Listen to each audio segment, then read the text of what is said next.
Rachida Dati qui sera auditionnée le 5 février par la Commission sur l'audiovisuel public. Elle reprend ses travaux aujourd'hui à l'Assemblée après un mois de suspension, le temps des congés de Noël, mais aussi d'une mise au point de son président sur les règles de cette commission, notamment la façon dont les membres du bureau peuvent communiquer. Marie-Hélène Trémollet, ils ont par exemple l'interdiction de diffuser des extraits des auditions en direct sur les réseaux sociaux. Cette commission n'est pas un tribunal médiatique ou politique. C'est sur ce motif que Jérémy Patriélétus, son président, choisit de restreindre les possibilités de diffusion en direct. Une décision qui vise directement Charles Laloncle, rapporteur et député UDR, accusé de vouloir surmédiatiser les auditions.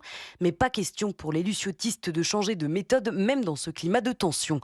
S'il a accepté les règles imposées début janvier par le bureau pour permettre la reprise des travaux, le rapporteur insiste néanmoins sur la nécessité publique de cette commission d'enquête et assume d'être insistant dans ces questions. Pour cette nouvelle phase d'audition, Charles Laloncle veut se consacrer à l'hyperconcentration des contrats de production chez France Télévisions, notamment concernant la société Media One détenue par Mathieu Pigasse. Au programme, une table ronde cet après-midi consacrée à la production audiovisuelle, avant l'audition du comité d'éthique de Radio France dès demain, puis de plusieurs figures phares de l'audiovisuel public début février, comme Léa Salamé ou encore Laurent Delahousse. Marie-Hélène Trémollet du service politique de